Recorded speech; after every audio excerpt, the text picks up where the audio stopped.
kHz, a rádio que briga por você. 8 horas no Rio. No ar, Faixa Livre, rádio jornalismo de verdade, a informação de primeira qualidade, a interpretação e os comentários das notícias, entrevistas, o contraditório.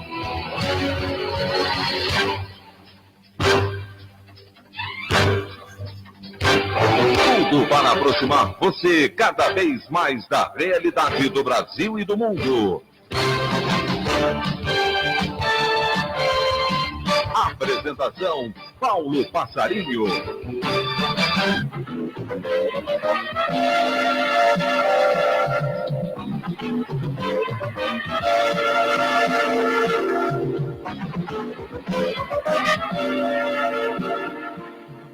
O governo anuncia a troca do presidente do INSS. Pensa agora em convocar, além de militares, os próprios servidores já aposentados do INSS. Mas o problema das filas continuam sem solução à vista.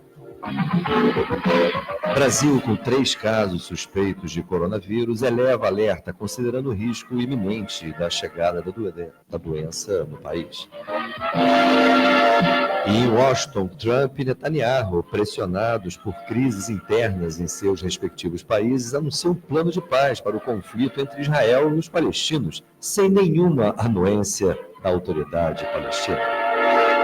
Essas e outras notícias nessa quarta-feira, 29 de janeiro do ano de 2020, do programa Faixa Livre. Bandeirantes, 1360.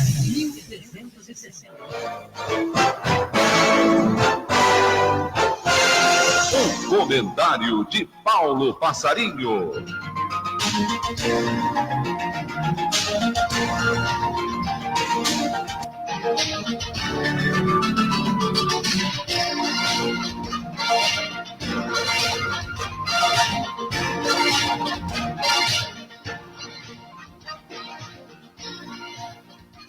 Bom dia, ouvintes. Como vocês sabem, o documentário de Petra Costa, a respeito justamente sobre todo o processo que levou ao impedimento de Dilma, ele é um documentário que foi Democracia em Vertigem, que foi indicado ao Oscar na categoria de melhor documentário. E na semana passada, a diretora Petra Costa produziu um artigo muito interessante que foi publicado em jornais americanos, inclusive. E esse artigo intitula-se A Guerra de Bolsonaro contra a Verdade. E eu vou fazer a leitura pela relevância e principalmente a sensibilidade dessa jovem cineasta, que poderá, inclusive, ser surpreendida aí com o prêmio do Oscar.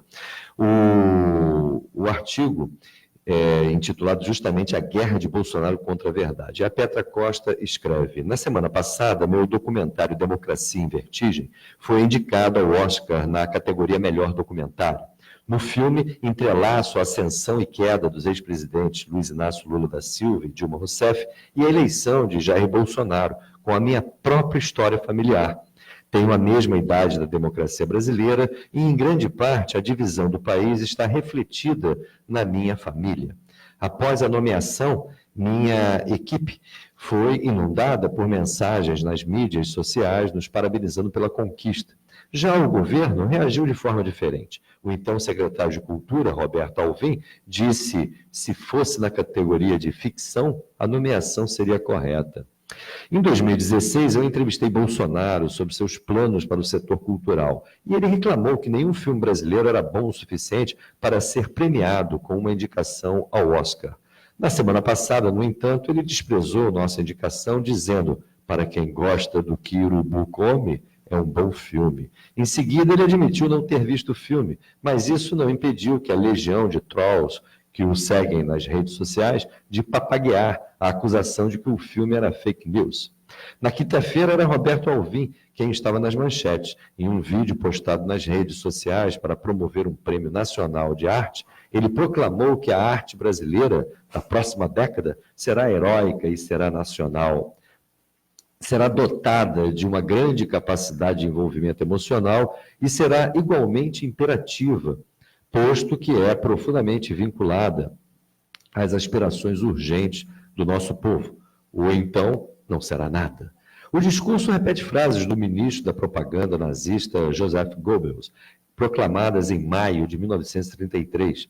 Um retrato de Bolsonaro aparecia atrás de Alvin, enquanto Lohengrin, uma ópera do compositor favorito de Adolf Hitler, Richard Wagner, podia ser ouvida ao fundo.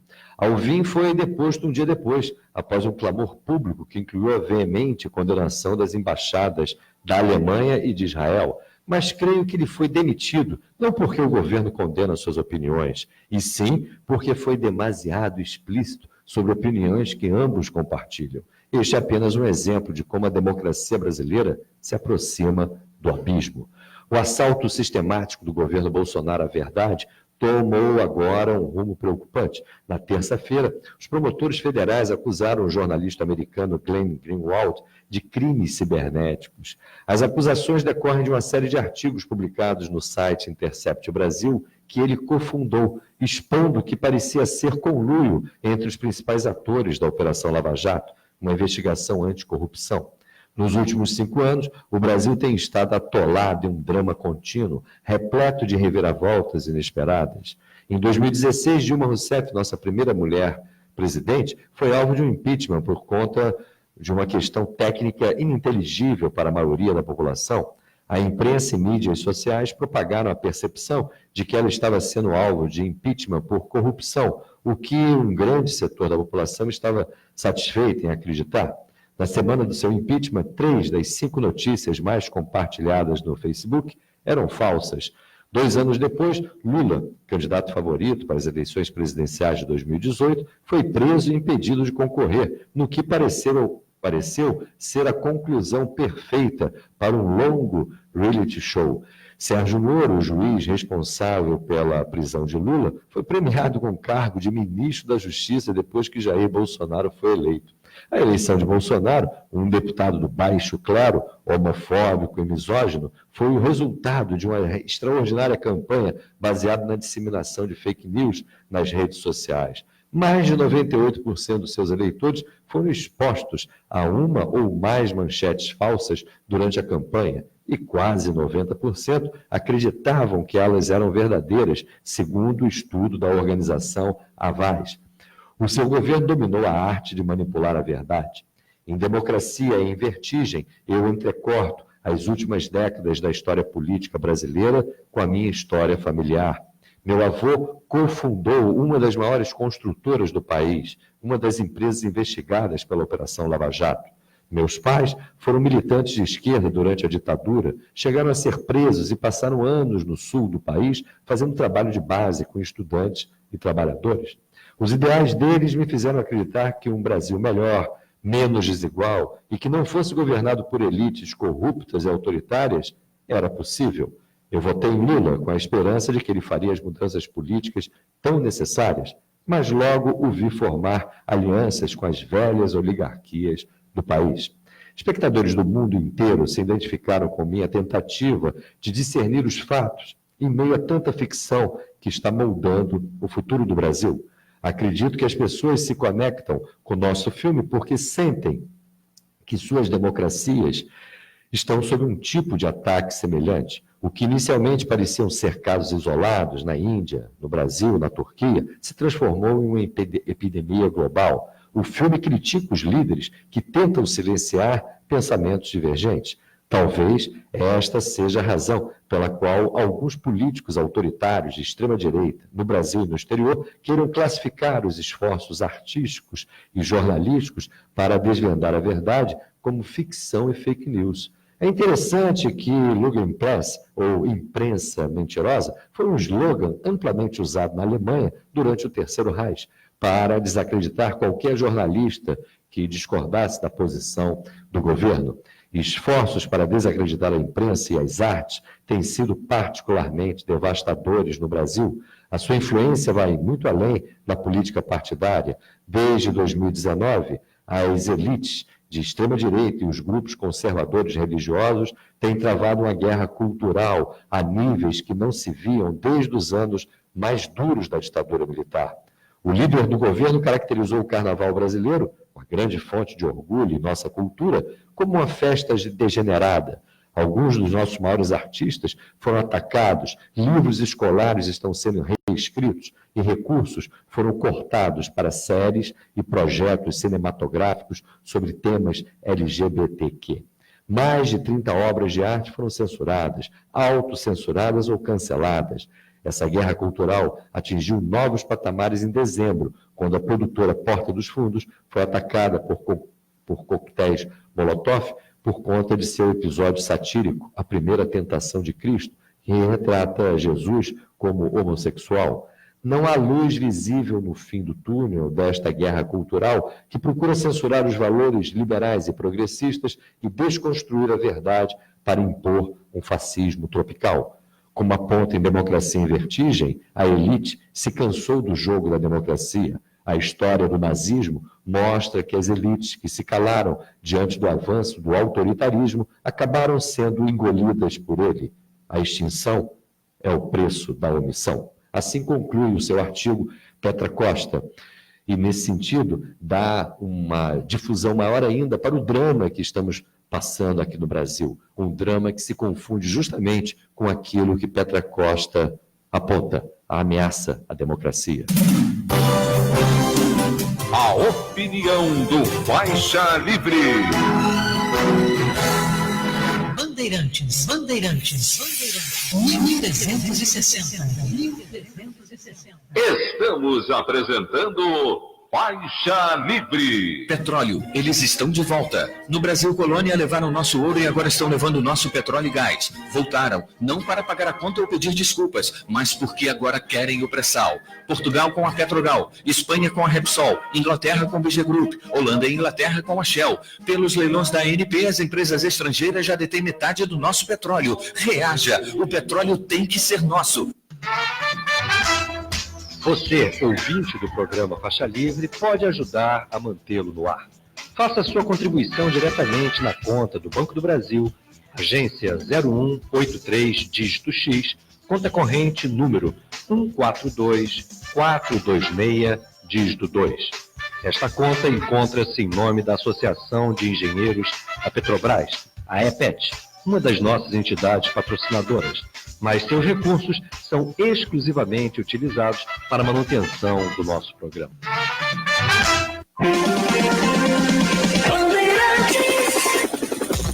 Trânsito. Agora o trânsito já fica mais intenso na Avenida Rádio Leste, na altura da Avenida Maracanã, com destino à Praça da Bandeira. Você que sai da zona norte da cidade, rumo ao centro, vindo da Avenida Marechal Rondon, pode optar pelo viaduto da Mangueira em direção à Rua Visconde de Niterói, para ganhar um tempo nessa manhã. Ou então, vindo da Tijuca, a Rua São Francisco Xavier, com melhor condição, até o acesso para a Avenida Heitor Beltrão, com destino à Praça da Bandeira. Agora, seguro alto e residencial em até 12 vezes, sem juros no cartão. Na Tóquio Marine você encontra seguros para todos os bolsos. Fale com seu corretor ou acesse toquemarine.com.br. Felipe Macon para a Rádio Bandeirantes, 1360 AM.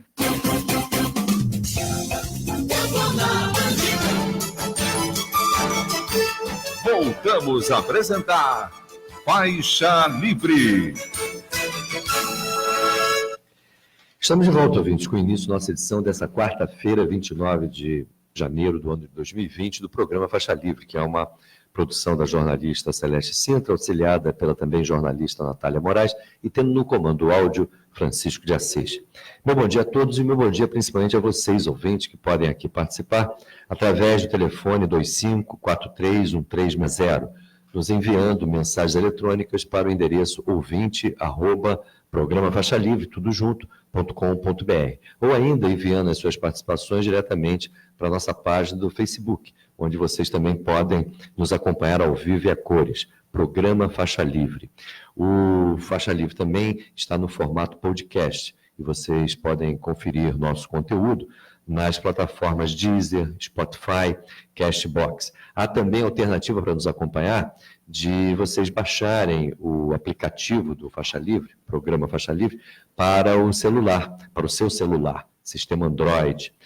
iPhone não funciona. Nós não temos ainda esse aplicativo, mas é uma maneira bastante cômoda e confortável de acompanhar ao vivo nosso programa diretamente do seu celular. E há também as páginas, tanto do programa www.programafaixalivre.com.br, como também a página da Associação de Engenheiros da Petrobras, uma das nossas entidades patrocinadoras, é www.aepet.org.br, onde em ambas as páginas vocês também podem acompanhar o nosso programa. Dando início às nossas entrevistas, na ponta da linha, eu cumprimento aqui o historiador, professor de Relações Internacionais na Universidade Federal do ABC, integrante da direção nacional do PT, o professor Walter Pomar. Walter Pomar, bom dia. Bom dia, ouvinte. Muito obrigado por você nos atender, Walter. E num momento muito importante do PT, nós entramos aí nessa semana no período da comemoração dos 40 anos do PT. Inclusive será aqui no Rio de Janeiro, nessa primeira semana de fevereiro. Foi no dia 10 de fevereiro de 1980 que tivemos um evento histórico importantíssimo, a fundação formal do PT. Qual é o balanço que, se é possível você fazer, porque 40 anos é quase uma vida, né, Walter? Como é que você vê o Brasil daquela época e o Brasil de hoje? Nós tivemos mudanças estruturais muito importantes, mas talvez a mais importante delas tenha sido justamente essas mudanças que se consolidaram na primeira década, nos anos 90, não é? Tanto na primeira metade dos anos 90, como na segunda metade, quando o Fernando Henrique estabeleceu aí novos marcos constitucionais, fez uma reforma patrimonial do Estado gigantesca, adotou a macroeconomia da liberalização financeira e operou aí uma reforma administrativa do Estado que deitou raízes. Como é que você vê esse longo processo brasileiro? Então, o interessante na discussão sobre a história do PT é que essa história permite a gente compreender melhor o rumo seguido pelo Brasil, né? O Brasil vinha de um longo período, desde os anos 30, de desenvolvimento, de industrialização, de fortalecimento da economia brasileira, e a fase final desse processo, não por acaso, coincide com um ciclo ditatorial iniciado em 74, que nos anos 70 começou a dar sinais de esgotamento e o Brasil entrou numa fase de disputa de rumos, né? Os anos 70 foram um momento em que o caminho do Brasil estava em disputa, o rumo do Brasil estava em disputa. E foi nesse contexto que houve uma grande onda de lutas sociais, lutas políticas, lutas democráticas, encabeçadas pela classe trabalhadora brasileira, em particular pelo operariado, que tinha crescido de tamanho e de importância no período final dos anos 50 e durante os anos 60, início dos anos 70, e o resultado disso tudo foi, no final das contas, a criação do Partido dos Trabalhadores. O Partido dos Trabalhadores é um pouco a síntese desse processo, dessa mobilização da classe trabalhadora, em especial na segunda metade dos anos 70. E durante os anos 80, este partido acabou sendo a ponta de lança daqueles que queriam um caminho novo para o Brasil, que não aceitavam que a ditadura saísse de fininho, queriam que a ditadura fosse derrotada, que não aceitavam uma transição conservadora, que a burguesia liberal democratizasse parcialmente o país, mas mantivesse a desigualdade social e a liberdade restringida e uma soberania rebaixada. O PT foi, naquele momento, muito importante porque foi quem puxou para a esquerda, foi quem apresentou uma alternativa democrática, popular, socialista para o Brasil. A grande batalha da década dos 80 foi a eleição presidencial de 1989, em que Lula se confrontou no segundo turno com Fernando Collor de Mello, que foi a primeira cabeça visível do projeto neoliberal, que depois Fernando Henrique Cardoso, como você disse, consolidaria no país, né? Então o PT sai dos anos 80 com essa expressão como sendo a principal expressão daqueles que queriam um Brasil igualitário, um Brasil democrático, um Brasil soberano, um Brasil socialista. Nos anos 90 a história muda bastante, porque aquela disputa de rumos é resolvida, pelo menos temporariamente, a favor dos que defendiam o neoliberalismo. O PT continuou sendo, durante os anos 90, o polo oposto, o polo dos que se opunham ao neoliberalismo, mas, ao mesmo tempo, durante os anos 90, houve um refluxo muito grande da luta social no país, né?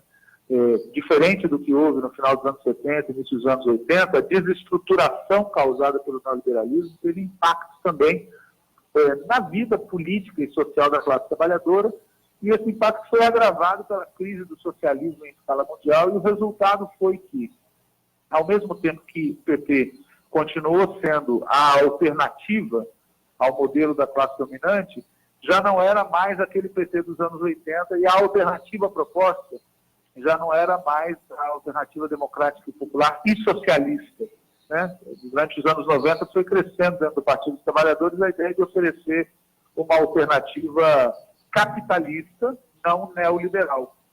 E foi com essa toada programática que nós chegamos em 2002 a ganhar as eleições presidenciais, e em 2003 assumimos o governo, e dentro do PT e dentro do governo, para a surpresa de alguns e para a tristeza de muitos, cresceu a posição daqueles que, como Palocci, defendiam algo ainda mais rebaixado, defendiam uma espécie de neoliberalismo sem os tucanos ou com parte deles, o social-liberalismo.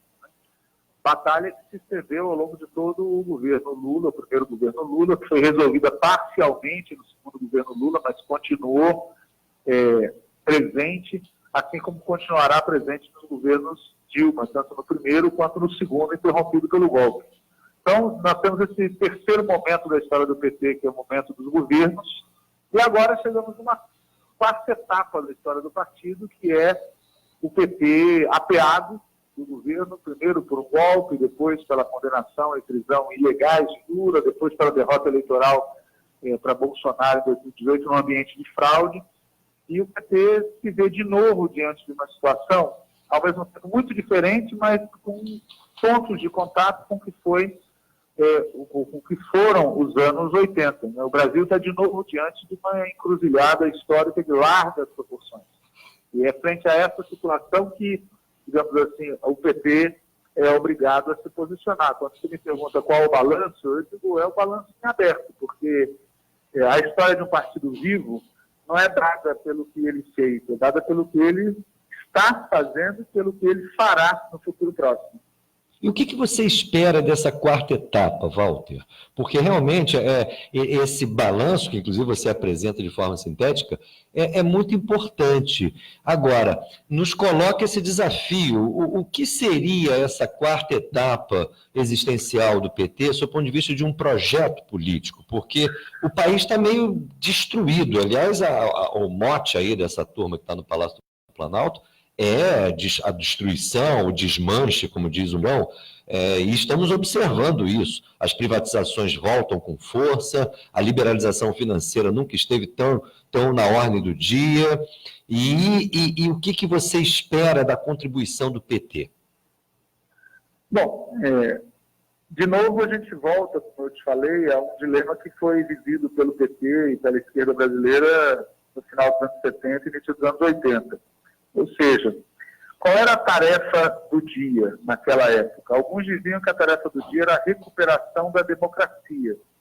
E as questões sociais, a luta pela igualdade, a luta pelo socialismo, a luta contra o imperialismo deveriam aguardar que a questão democrática fosse resolvida. Era essa a posição, por exemplo, daqueles que achavam que era prematuro criar um partido como o PT, ou aqueles que achavam que o PT era extremamente sectário, esquerdista, radical, por propor, ainda na fase da luta contra a ditadura, a ideia de um Brasil socialista. Então, hoje, essa concepção está presente nas discussões internas do PT. Aqueles que acham que, como o governo Bolsonaro é neofascista, é uma ameaça à democracia, então a tarefa do dia é uma grande aliança com todos aqueles que são contra o neofascismo para reinstalar os parâmetros da Constituição de 88 e depois que isso for feito, as demais pautas serão colocadas na ordem do dia. A outra opinião, que é a que eu defendo, é que o PT deve reagir a essa conjuntura de maneira similar àquela que o PT adotou na conjuntura dos anos 80, ou seja, a luta democrática no Brasil, ela é inseparável da luta social, ela é inseparável da luta pela soberania nacional, ela é inseparável da luta pelo socialismo, porque o empresariado capitalista brasileiro, a burguesia liberal, os setores médios tradicionais, tem uma concepção de democracia que o povo não sabe. E, ao mesmo tempo que alguns desses setores falam em liberdade democrática, eles defendem um programa econômico ultra-neoliberal que destrói a vida cotidiana do povo. Então, a esquerda, se ela quer ser consequente, ela não pode separar a luta pelas liberdades democráticas, a luta contra o neofascismo, do conjunto das pautas que dizem respeito à vida do povo. Então, o PT está diante dessa encruzilhada outra vez. Nos anos 80, prevaleceu a posição de dar conta do conjunto da pauta, de não abrir mão da radicalidade social, não abrir mão da luta pelo socialismo. Hoje, até o momento, prevalece a posição de dar prioridade para a luta contra o neofascismo e pelas liberdades democráticas em aliança com setores supostamente de centro. Até o momento, prevalece no PT, como prevaleceu no último congresso do partido, encerrado agora no dia 24 de novembro de 2019, prevalece a ideia da frente ampla, da frente com setores de centro, centro-direita, não bolsonaristas. Mas, ao mesmo tempo, há uma tensão permanente no ar, porque esses setores não querem relações com o PT. Esses setores querem, no máximo, que o PT aceite participar como linha auxiliar, como uma espécie de quinta roda do carro, o que faz com que mesmo pessoas, como Lula, por exemplo, que são espiritualmente, estrategicamente, conceitualmente adeptos de uma linha de frente ampla, de amplas alianças, seja obrigado, até por autodefesa, a colocar em pauta um programa mais amplo e colocar em pauta a sobrevivência da esquerda como tal. Então é nesse dilema que o PT está imerso hoje. Walter, o PT dos anos 80 e mesmo dos anos 90 tinham duas marcas muito importantes. Um era o compromisso do partido com as transformações estruturais do país. A outra era a bandeira de uma nova ética na política. Isso me parece que justamente quando, especialmente o PT chega ao governo federal, isso acaba sendo abandonado. Especialmente no tocante ao compromisso com as transformações estruturais. Você acha possível o PT assumir claramente uma posição antiliberal? Eu te pergunto isso porque justamente nos governos pós-2002 nós tivemos esse esforço de dar ênfase a, por exemplo, investimentos sociais ou a questões sociais, mas ao mesmo tempo manter intacta aquela herança dos anos 90, me parece. Seria possível, você acredita, o PT, inclusive agora para 2022, encarar essa herança neoliberal no sentido de derrotá-la? Isso significaria assumir a bandeiras como revogação da Lei de Responsabilidade Fiscal e da Emenda Constitucional 95, que agora foi aprovada aí no governo Temer. Implicaria, por exemplo, uma revisão das privatizações, uma revisão dessa prevalência do agronegócio como motor da economia. Você acha que seria possível ainda recuperar esse viés antiliberal dentro do PT? Quanto mais o neofascismo e o ultraliberalismo destrói a herança que vem desde os anos 30, mais inevitável se torna a adoção de uma política absolutamente diferente da que eles defendem. Ou seja, esse elemento destruidor que você acentuou na política do governo Bolsonaro, na política do Mourão, na política do Guedes, vai dilapidando as bases que tornam minimamente factível uma política de convivência com o liberalismo no Brasil. Se você não coloca o capital financeiro sob controle estatal, se você não adota uma política de refortalecimento muito intenso do Estado, com ampla tributação sobre os capitais, com uma política de incentivo pesado à industrialização, com uma mudança completa do mundo agrário e agrícola brasileiro, se não tem uma política radical para enfrentar os problemas econômicos e sociais do Brasil, eles não terão solução. Então, a alternativa que está posta para partidos como o PT, para a esquerda brasileira, para a classe trabalhadora, é o radicalismo ou nulidade.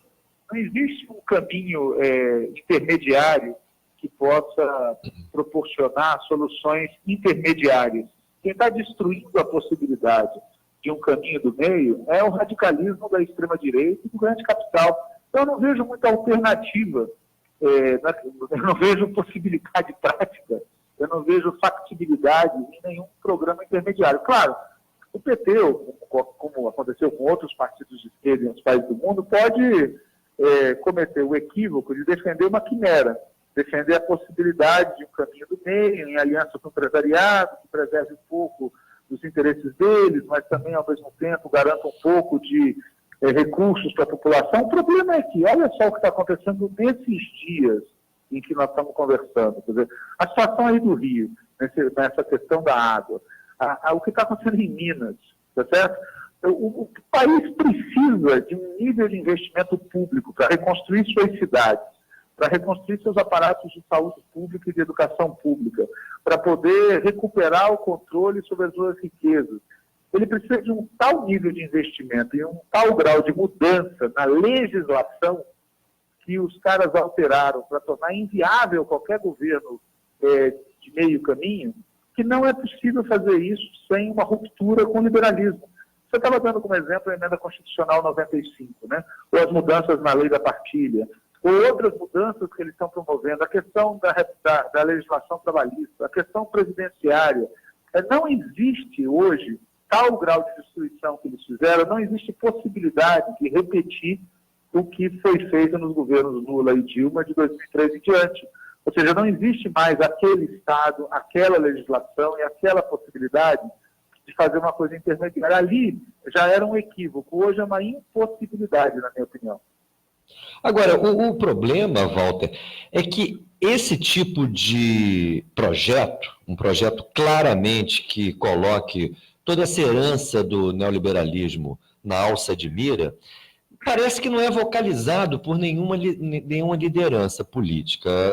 No campo da oposição, quem aparece mais aí é o próprio Lula e o Ciro Gomes. Me parece que ambos cultuam essa ilusão de que pudesse ser possível combinar pitadas de desenvolvimentismo com essa herança neoliberal. Enfrentar o problema do neoliberalismo, me parece, é uma lacuna imensa. Como é que você vê, num contexto como esse, a participação da intelectualidade de esquerda? Porque uma coisa que muito me impressionou ao longo dos 13 anos do governo do PT não foram nem as opções que o PT e seus políticos fizeram. Isso muitas vezes pode ser explicado pelas próprias contingências ou conveniências da política, independentemente de acharmos correto ou não. Agora, o papel da intelectualidade, de alguma forma, reforçou um conjunto de ilusões ou mesmo imposturas que eram colocadas pelo governo. Como é que você vê o papel da intelectualidade de esquerda ajudando a gente sair desse impasse? Primeiro, eu acho que há uma diferença importante entre o Ciro Gomes e o Lula, diferença que ficou patente no episódio do segundo turno das eleições presidenciais de 2018. Quer dizer, por trás da atitude covarde do Ciro Gomes de ir embora do país e voltar sem tomar posição clara, estava, na verdade, uma lógica, que é de um desenvolvimentismo de natureza conservadora, onde a classe trabalhadora, os partidos, os movimentos sociais, a sociedade organizada não tem lugar. É uma visão tecnocrata e muito autoritária do desenvolvimento. Nesse sentido, embora você tenha razão, quando você fala que o Lula ele alimenta ilusões na possibilidade de uma certa pactuação com o setor do empresariado, que implicaria em combinar políticas sociais fortes com políticas de corte liberal, ele tem essa ilusão, isso é óbvio. É verdade também que a maneira como ele enxerga esse processo dá à classe trabalhadora organizada um lugar que é inaceitável para a burguesia e que é, por outro lado, totalmente diferente da visão de mundo, da maneira de pensar a política de uma figura autoritária como o Ciro Gomes. Mas voltando ao tema da intelectualidade, que é o que você me pergunta, Veja, o problema para mim, minha opinião, é que grande parte da intelectualidade de esquerda no Brasil possui uma extração social, pertence a um setor social que não vive o cotidiano de agruras do povo brasileiro.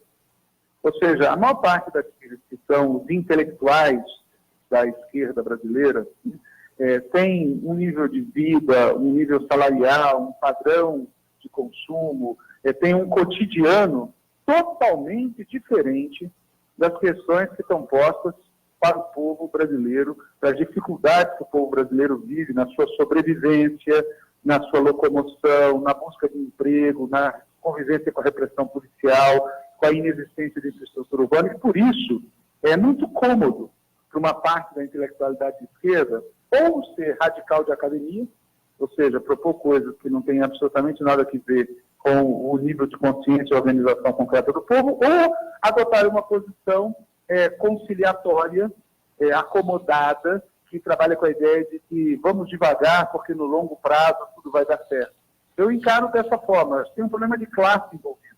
Quer dizer, por isso eu acho essencial que nós façamos um investimento para criar intelectuais orgânicos da classe trabalhadora que realmente vivam os dilemas e a urgência que a classe trabalhadora tem para resolver os seus problemas, que possam responder com radicalidade, não por retórica esquerdista, mas porque quem tem fome tem pressa, porque quem não tem emprego tem pressa, porque quem recebe salário de fome tem direito a imediatamente ter um padrão de vida melhor. Essa ideia do vamos devagar, vamos mudar devagar, é cômoda para quem não está sofrendo a violência cotidiana que a maior parte do povo sofre. Ô, Walter, e como é que você vê esse segundo ano do governo Bolsonaro? Porque uma coisa são os problemas da esquerda, suas indefinições. Agora, parece que a direita vai nadando de braçada, embora tenha também suas dificuldades. Mas o balanço que eu faço do primeiro ano do Bolsonaro me parece muito negativo para as forças de esquerda ou forças progressistas no Brasil. Como é que você vê o segundo ano do governo Bolsonaro? Eu penso exatamente isso que você falou. Eu acho que o Bolsonaro cumpriu o seu programa. Aqueles que imaginavam que o Bolsonaro era um governo fraco, que não ia sobreviver, que ia ser afastado, que o Mourão ia assumir, que o Congresso ia tomar o controle, etc., quebraram a cara. O Bolsonaro não é um acaso. O Bolsonaro, se não existisse, teria que ser inventado. Ele corresponde a uma necessidade que a classe dominante brasileira tem de um governo truculento, violento, destruidor, que viabilize a demolição do que ainda resta do Brasil que foi construído entre 1930 e 1980, daquilo que está expresso na Constituição de 88 de positivo e daquilo que de positivo foi feito nos governos Lula e Dilma. Então, a violência e a truculência e o aspecto tosco são uma necessidade, correspondem a uma necessidade.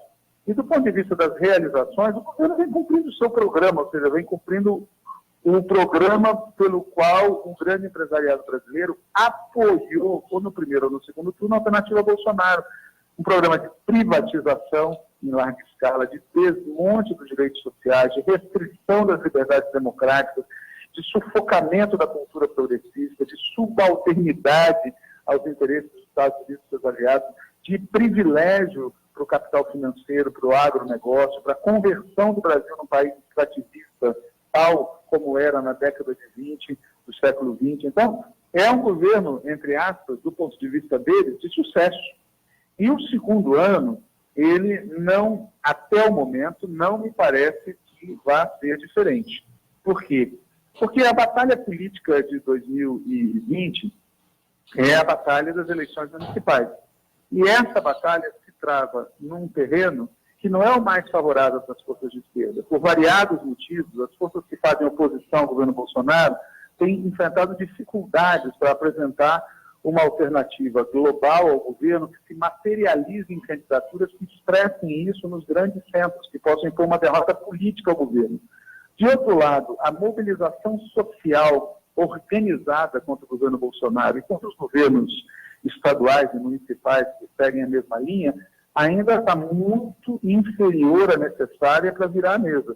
Então, a não ser que, e isso que eu vou falar pode acontecer, a não ser que uma crise internacional bata pesado aqui, ou que haja uma aceleração muito grande da piora nas condições de vida do povo, e não essa coisa ladeira abaixo, mas de maneira sem resistência, como tem ocorrido, a não ser que haja isso, a tendência é que o segundo ano do governo Bolsonaro continue sendo de avanço das forças e das realizações de um programa de extrema-direita e ultra-neoliberal. Claro que, aí vem a contradição, à medida que eles vão cumprindo o programa, as disputas entre eles também se acentuam. E isso pode ser um fator que abre uma janela para a esquerda, para o movimento popular, para a classe trabalhadora entrar. Eles têm mil e uma contradições entre eles. Tá? O que os unifica é destruir a esquerda e aplicar um programa ultra-neoliberal.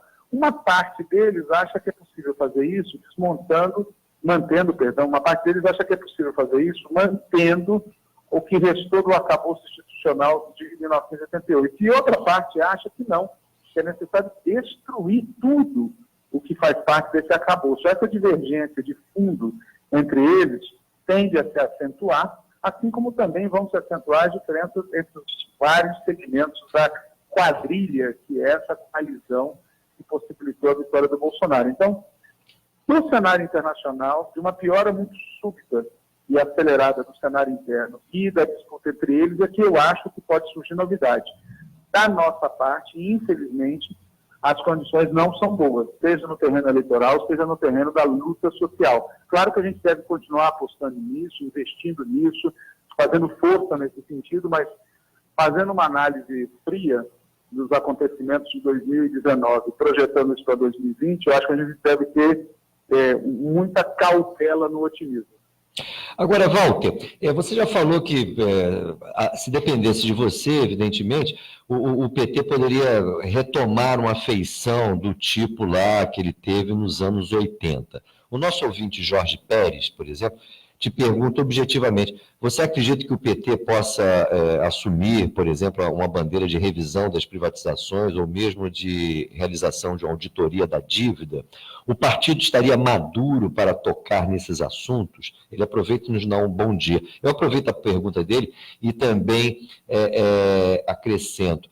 No início, lá em 2002, a justificativa para a Carta aos Brasileiros foi justamente uma certa correlação de forças que existiria na sociedade brasileira e que impediria o PT de ter um programa mais avançado. Me parece que a correlação de forças agora ela é mais negativa para as forças de esquerda, para as forças progressistas. Como é que você vê essa demanda assim, do PT reassumir uma postura, vamos dizer, mais radical em torno de reformas estruturais do Brasil? Mas eu sempre, quando me perguntam isso, eu peço para as pessoas olharem o que aconteceu com o Partido Trabalhista Britânico nesses últimos anos. O Partido Trabalhista Britânico foi para a direita, para a subordinação total dos Estados Unidos, para uma política neoliberal durante o período em que o Tony Blair e as pessoas ligadas ao Tony Blair comandaram o partido.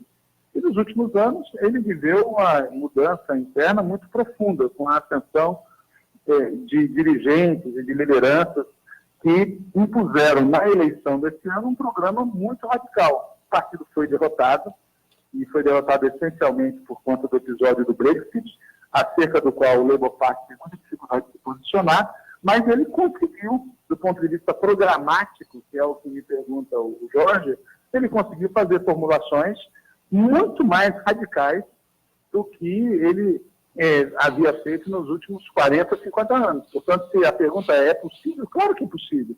E o argumento da correlação de forças é um pretexto.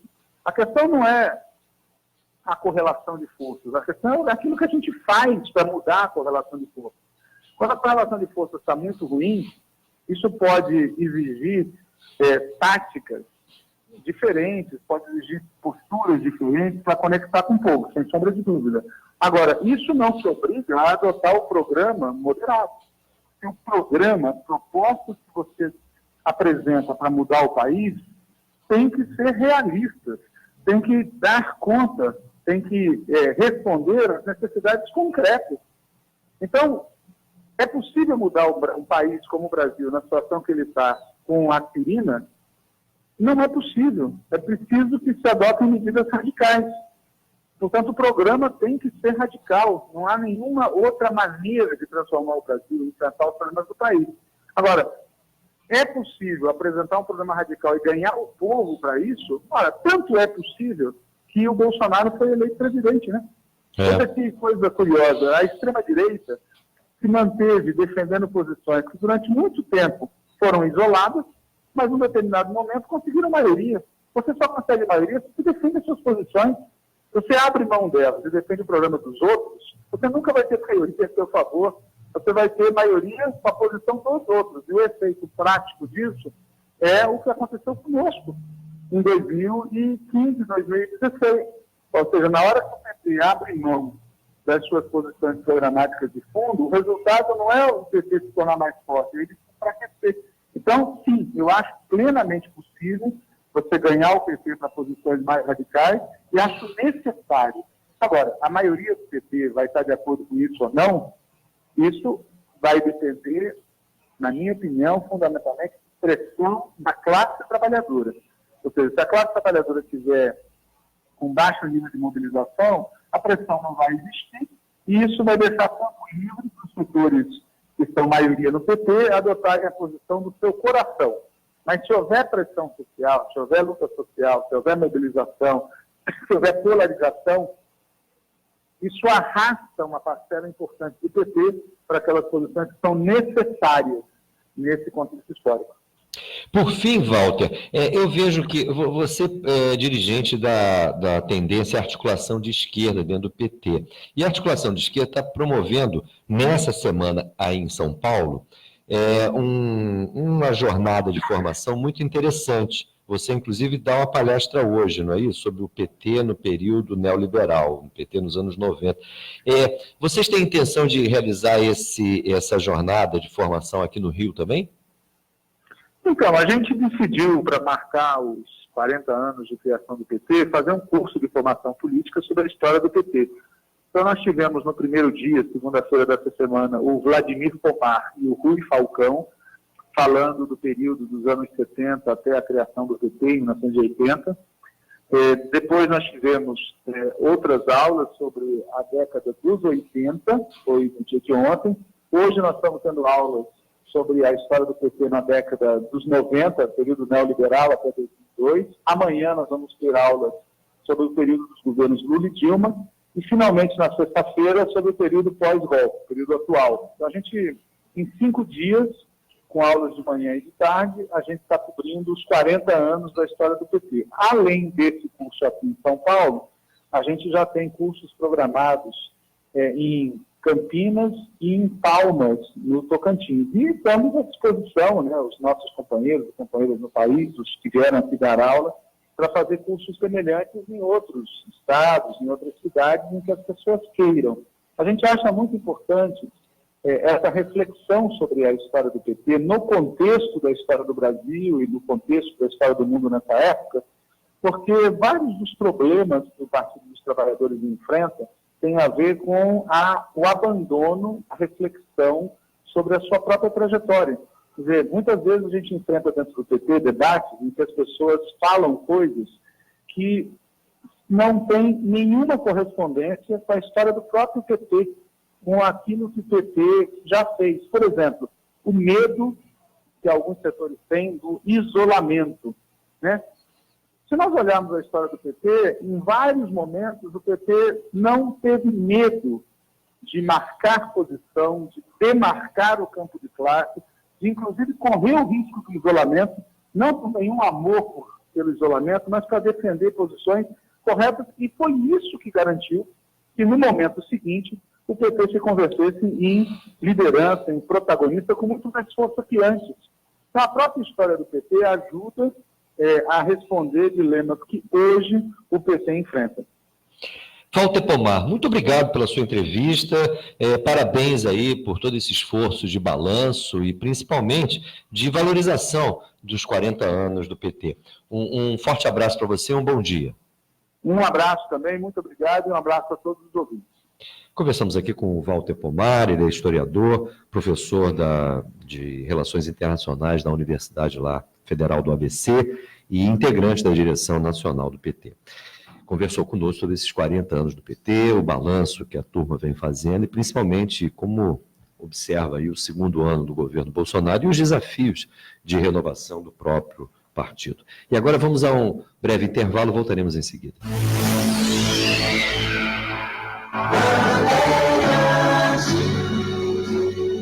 Estamos apresentando Faixa Livre.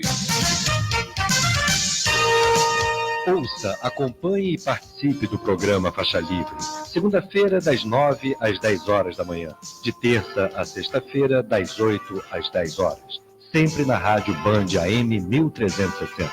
Um debate atual e diário sobre política, economia e as grandes questões nacionais e internacionais que influenciam o nosso dia a dia.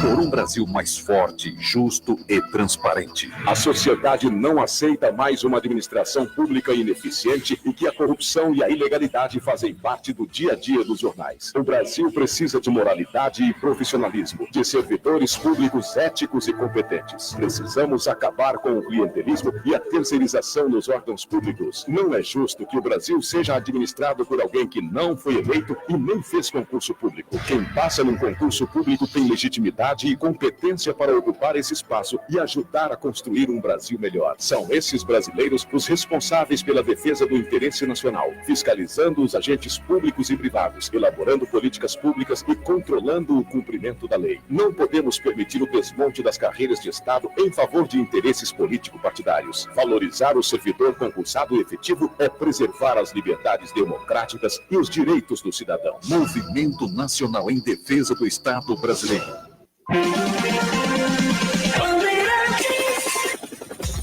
Trânsito. Ouvinte da Band, que agora sai da Zona Oeste com destino à Zona Norte da cidade, encontra boa condição o acesso ao túnel da Curvanca pela linha amarela, subida da Grajaú Jacarepaguá, sem dificuldades, já na descida rumo ao Grajaú, no trecho final, próximo ao acesso à Rua José do Patrocínio, a movimentação já é mais intensa, com uma perda de tempo. Na ida para a Avenida Radial Oeste, a alternativa da Rua Maxwell fluindo melhor do que a Rua Teodoro da Silva. Mundial, preço baixo é o nosso destaque. Sobrecoxas de frango Levi da bandeja 1 kg, R$ 6,98. Mundial, o menor preço total. Felipe Macon para a Rádio Bandeirantes, 1360 AM. Rede Bandeirantes de Rádio.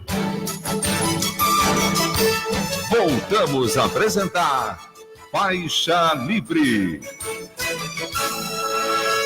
Estamos de volta, ouvintes, com o nosso programa Faixa Livre. Muitas participações aqui dos ouvintes. O Pedro Miguel, lá da Tijuca, diz que a esquerda brasileira é composta de uma imensa maioria de pequenos burgueses. Ele diz que precisamos de mais intelectuais, como, por exemplo, o Frei Beto. A Sônia Nunes, por sua vez, nos dá bom dia, equipe. Bom dia a você também, Sônia. E diz, essa carta da Petra foi certeira. Só por ela já merecia o Oscar. Eu assino embaixo, Sônia.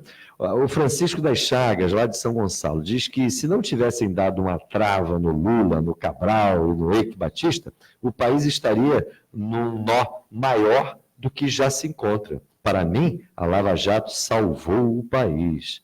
Há muitas dúvidas, né, Francisco? Mas está dado aqui o recado. O César de Jacarepaguá nos dá bom dia também, a família Faixa Livre. Bom dia, César. E diz, Passarinho, se o governo desistisse das privatizações, como o país estaria hoje? E nossa dívida já chegou a 6 trilhões. Se a Dilma não tivesse vetado a auditoria, o quadro seria diferente?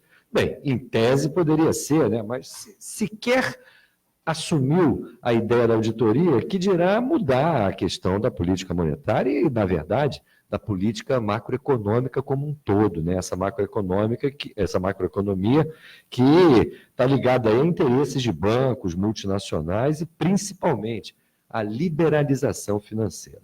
Bem, mas eu deixo de lado essas questões, porque na ponta da linha, quem vai conversar conosco é o Dr. Alberto Chebabo. Ele é vice-presidente da Sociedade Brasileira de Infectologia e também professor da UFRJ. Dr. Alberto Chebabo, bom dia. Bom dia, tudo bem? Muito obrigado por você nos atender num momento tão preocupante, né, doutor, a respeito aí do coronavírus. O Brasil já localizou 3 casos suspeitos nesse momento e elevou o alerta, considerando o risco iminente da chegada da doença no país. Me parece que ainda é cedo para a gente tirar qualquer conclusão, esses 3 casos estão sendo observados, mas, de qualquer maneira, o problema, sob o ponto de vista mundial, é preocupante. Como é que, objetivamente, você vê esse surto presente? Já há dados para a gente mensurar a gravidade da situação?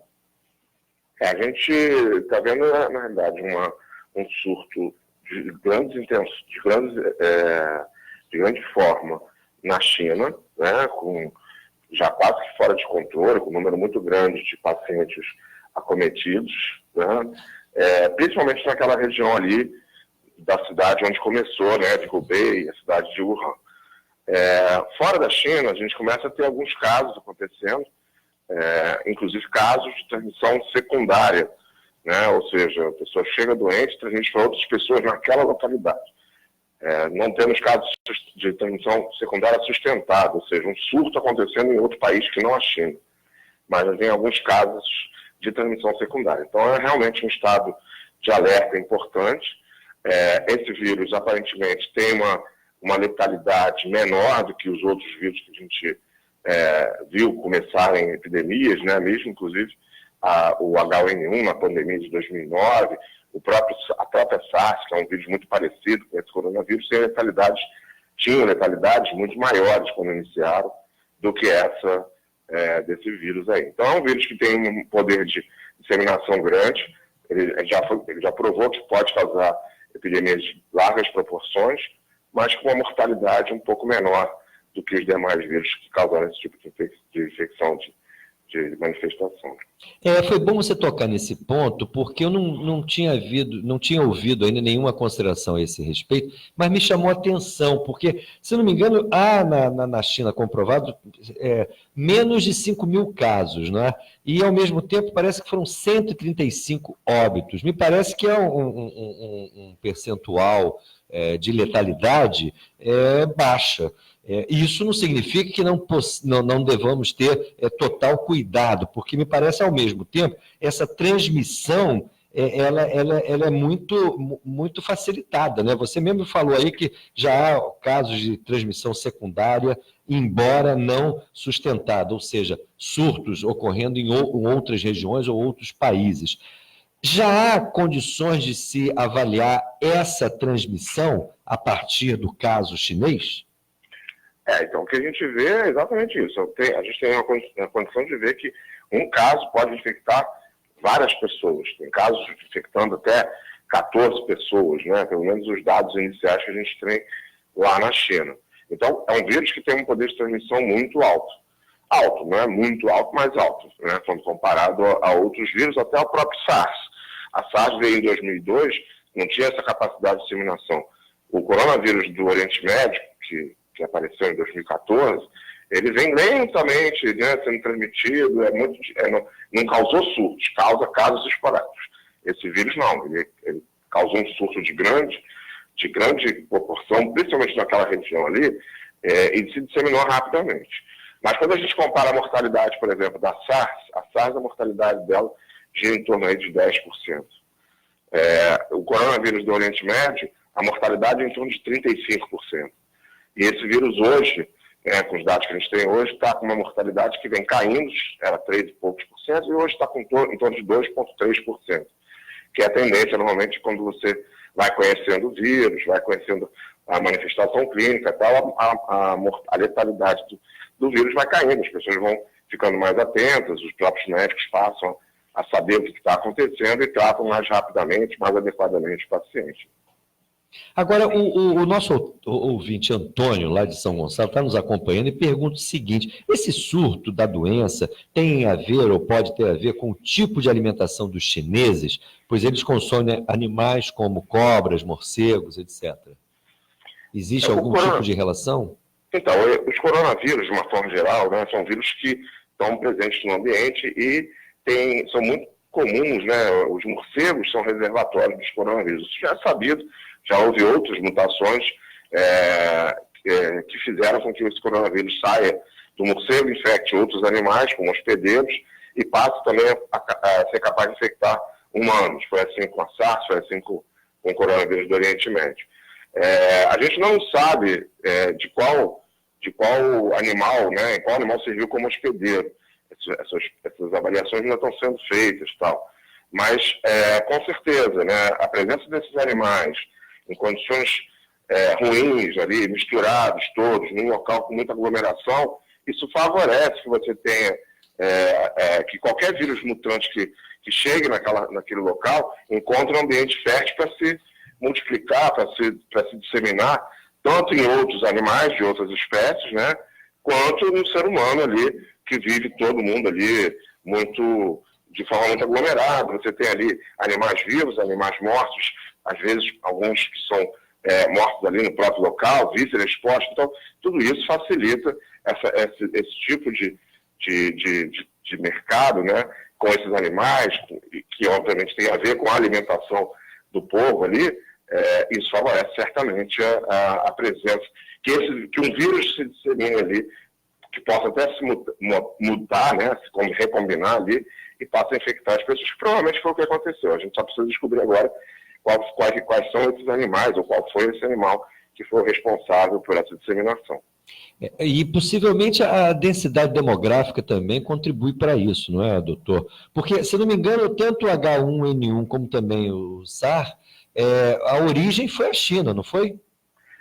Não, o H1N1 foi no México, mas o SARS foi na China, e outros vírus que a gente tem também.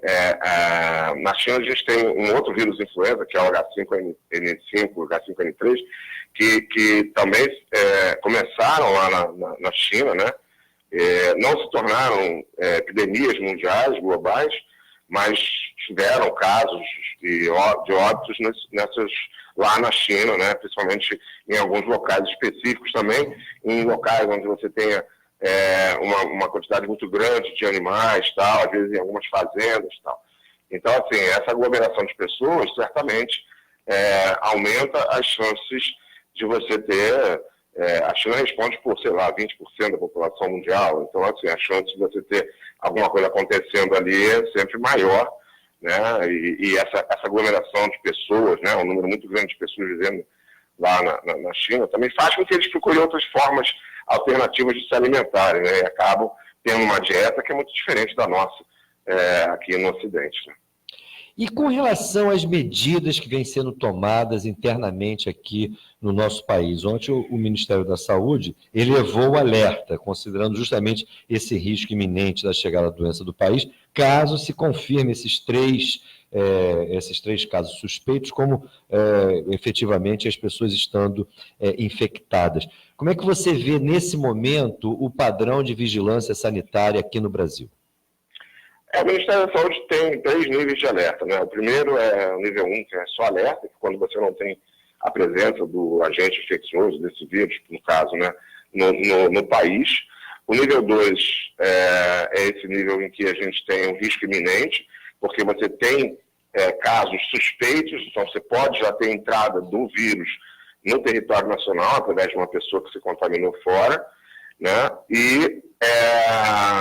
Ou mesmo você já tem a confirmação, mesmo que haja confirmação, né, de um ou outro mais desses casos, você vai ter o risco iminente. O terceiro nível ele só vai ser decretado se a gente começa a ter casos adquiridos aqui no Brasil, um surto acontecendo. Então, por exemplo, mais de um caso, 2, 3, 4, 5, 10 casos acontecendo aqui no país, aí sim é um risco é uma emergência em saúde pública, e aí o Ministério eleva esse caso.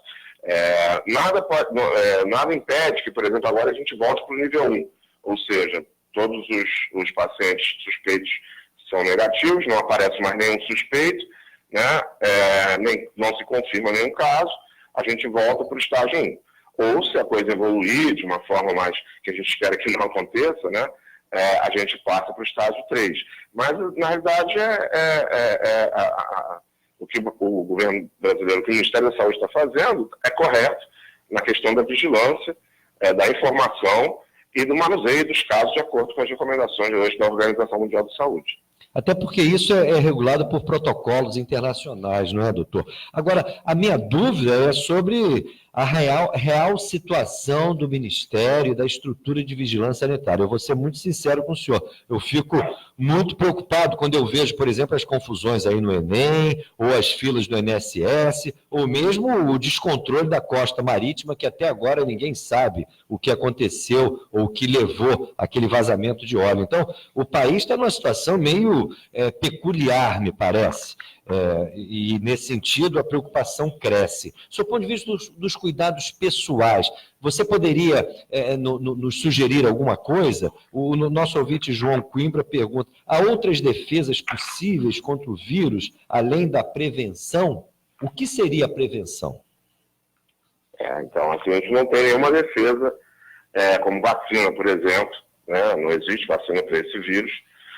E a prevenção, então, ela é feita através dessas medidas, né, de uma forma comunitária, como o Ministério da Saúde tem feito, e pessoal, no âmbito pessoal, as pessoas têm que fazer a higienização das mãos, né, o que a gente recomenda sempre, frequente, evitar colocar a mão na boca, no olho e tal.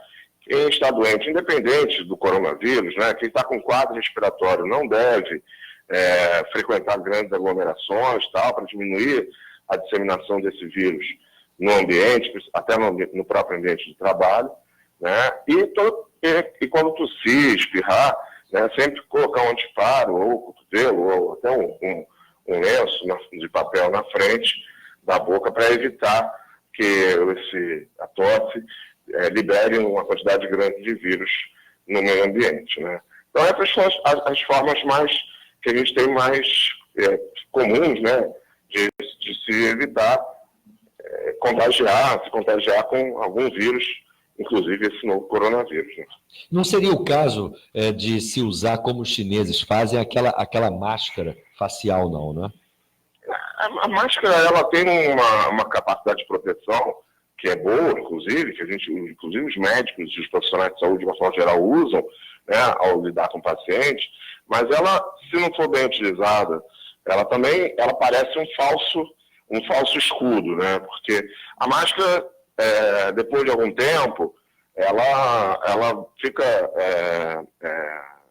saturada e ela perde poder de filtragem. Então, se a pessoa usa aquela mesma máscara durante muito tempo, e aí depende, né, de quanto tempo, depende se a pessoa está fazendo alguma atividade física, até andando, tal, ela vai respirar mais rápido, tal, depende da umidade do ar, tal. Aquela máscara pode durar algumas horas, tal, protegendo, depois ela deixa de proteger e a pessoa fica com aquela falsa sensação de que está protegida. Outra coisa que é muito comum a gente ver, as pessoas usarem máscara e colocar a mão por dentro da máscara para coçar a boca, para coçar o nariz e tal, e isso também diminui essa barreira, né, quebra essa barreira de proteção. Assim, a máscara tem algumas recomendações. Você vai num local onde existe risco de você ter transmissão, pessoas doentes ali, você pode colocar a máscara naquela situação. Por exemplo, você foi para um aeroporto que está cheio de gente, que tem risco de ter disseminação de doenças num país que está tendo circulação. Você pode colocar a máscara naquela situação, porque a chance de você encontrar alguém doente ali é alta, uma quantidade enorme de pessoas viajando e tal. Mas no dia a dia ela é muito pouco eficaz. Doutor Alberto Chebabo, muito obrigado pelas informações, explicações e alertas aqui que você nos deixou no ar. É muito importante esse tipo de esclarecimento e eu lhe agradeço. Um bom dia para você, um forte abraço. Bom dia, um abraço. Conversamos aqui com o doutor Alberto Chebabo. Ele é vice-presidente da Sociedade Brasileira de Infectologia e infectologista também da UFRJ. Vamos agora a um novo intervalo. Já retornaremos. Bandeirantes, 1360. Estamos apresentando Faixa Livre. Você, ouvinte do programa Faixa Livre, pode ajudar a mantê-lo no ar. Faça sua contribuição diretamente na conta do Banco do Brasil, agência 0183, dígito X, conta corrente número 142426, dígito 2. Esta conta encontra-se em nome da Associação de Engenheiros da Petrobras, a EPET, uma das nossas entidades patrocinadoras. mas seus recursos são exclusivamente utilizados para a manutenção do nosso programa. Petróleo, eles estão de volta. No Brasil Colônia levaram nosso ouro e agora estão levando nosso petróleo e gás. Voltaram, não para pagar a conta ou pedir desculpas, mas porque agora querem o pré-sal. Portugal com a Petrogal, Espanha com a Repsol, Inglaterra com a BG Group, Holanda e Inglaterra com a Shell. Pelos leilões da ANP, as empresas estrangeiras já detêm metade do nosso petróleo. Reaja, o petróleo tem que ser nosso. Trânsito. Autoestrada Lagoa Barra agora com movimentação já mais intensa, com destino a Gávea, passando rente à Rocinha, lembrando dos bloqueios que a Avenida Niemeyer ainda apresenta por conta de decisão judicial. Nesse instante, a Orla da Lagoa pode ser opção de caminho em direção ao centro do Rio, no acesso ao túnel Rebouças, Avenidas Borges, Medeiros e Epitácio Pessoa, apesar da movimentação mais intensa próximo ao acesso ao viaduto Saint-Hilaire, ainda assim é uma boa opção de caminho. Oferta de ano novo Caoa, novo X35 com tabela FIP no seu usado, ou documentação IPVA 2020 total grátis. Consulte caoa.com.br. Felipe Macom para a Rádio Bandeirantes, 1360 AM.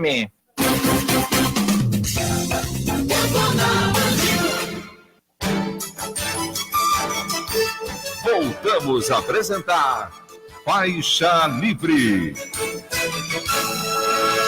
Estamos de volta, ouvintes, com o nosso programa Faixa Livre. O Jorge Pérez volta a participar, me fazendo uma pergunta. O Jorge pergunta: Paulo, o PT está sendo radical em ficar em cima do muro? Afinal, o Walter Pomar falou e eu fiquei na mesma. Você entendeu?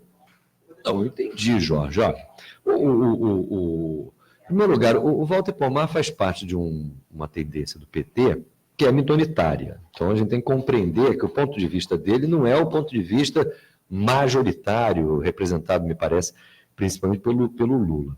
Segundo, o Walter Pomar alimenta uma expectativa de fazer com que o PT volte a ter uma feição claramente de oposição de esquerda, com um programa de esquerda.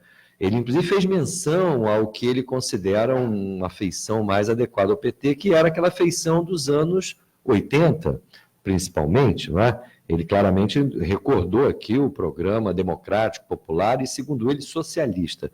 Eu não quis entrar nesse mérito do socialismo, porque me parece que isso não corresponde à realidade. O programa era claramente anti-imperialista, anti-monopolista, anti-latifundiário, mas me parece que trabalhava um conjunto de pensamentos e propostas nos marcos ainda do sistema do capital. Essa me parece uma questão importante de ser definida no campo da esquerda. Mas ele inclusive, alimenta essa expectativa de um programa de natureza ou de direção socialista, né? Então, agora, se isso é possível, então eu não acho que está em cima do muro, não. Eu só acho que ele vive um dilema semelhante ao que ele apontou, o dilema que o Ciro vive, que é querer ser desenvolvimentista sem ter uma burguesia nacional, já que o Ciro não é do campo da esquerda, não tem uma tradição de relações com movimentos populares, sociais, etc.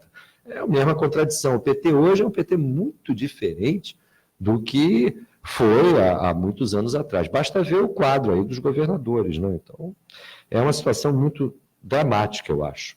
Não é só para o PT, né? É dramático para a esquerda como um todo. Mas agora nós vamos conversar com o Elias Jabbour, professor da Faculdade de Ciências Econômicas da UERJ e membro do Comitê Central do PCdoB. Professor Elias, bom dia.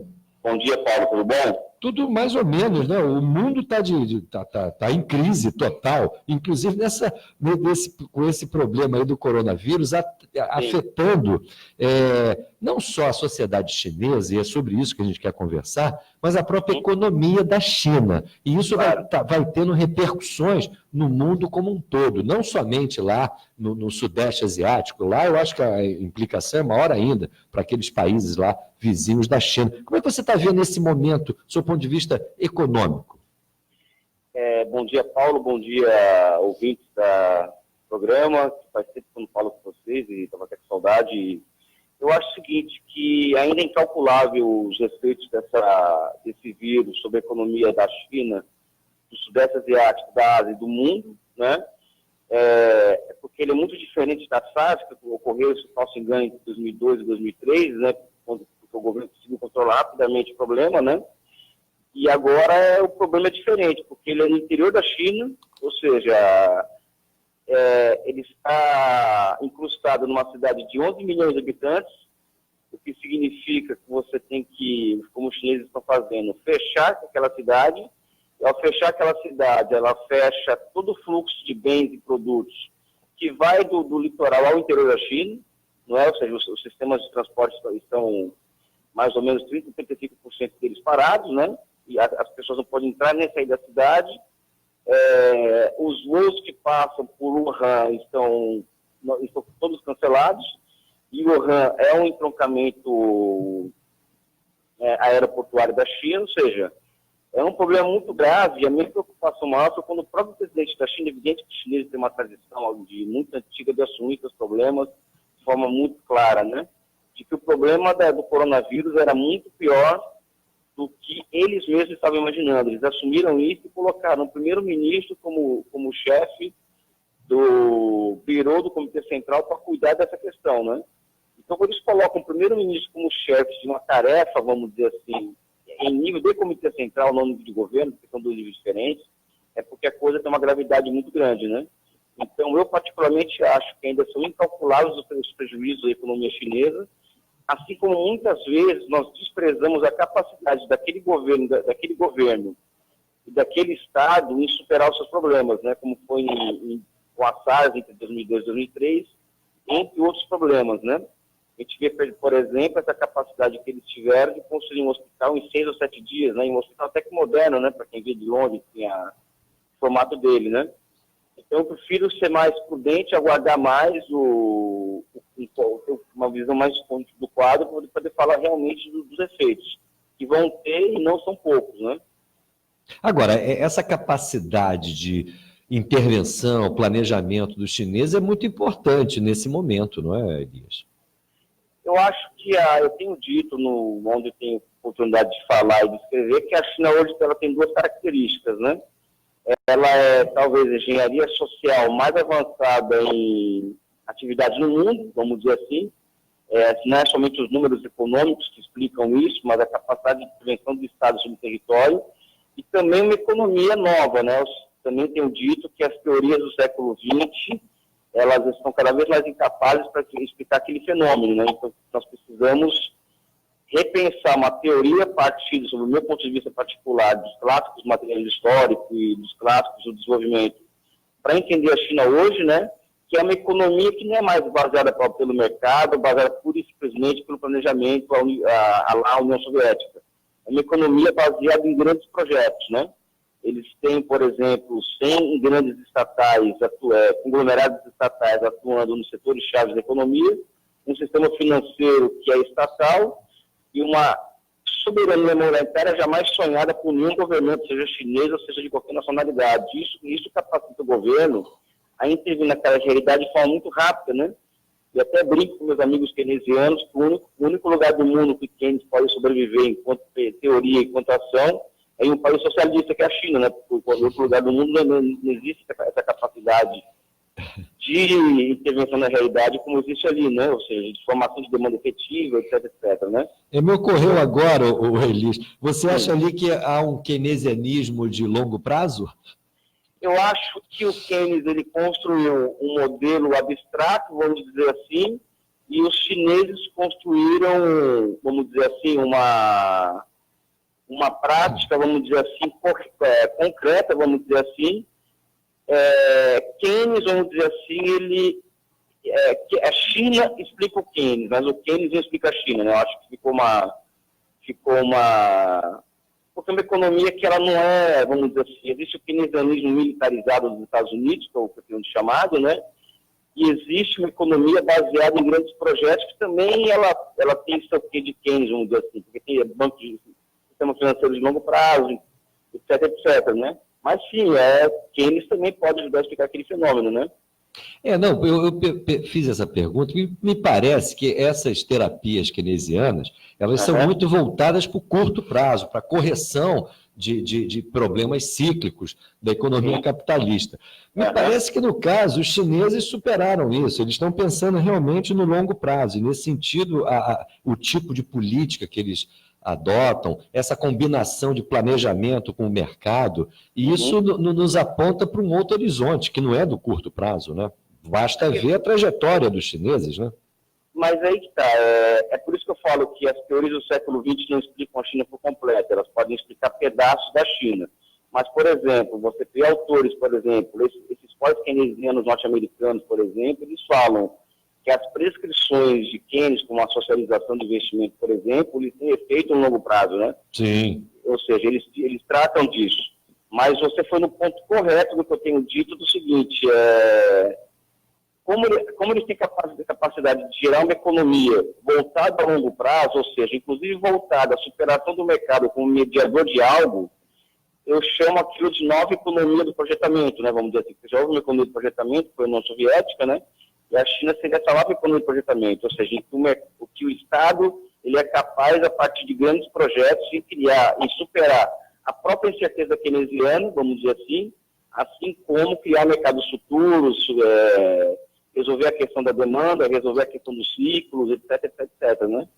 Então, eles estão, como diz o jogador do Flamengo, né? Eles estão no outro patamar, vamos dizer assim, né? Agora, o Elias, a nossa imprensa badala muito, por exemplo, essa redução no ritmo de crescimento chinês. A China cresceu durante 30 anos mais de 10% ao ano, 12% ao ano.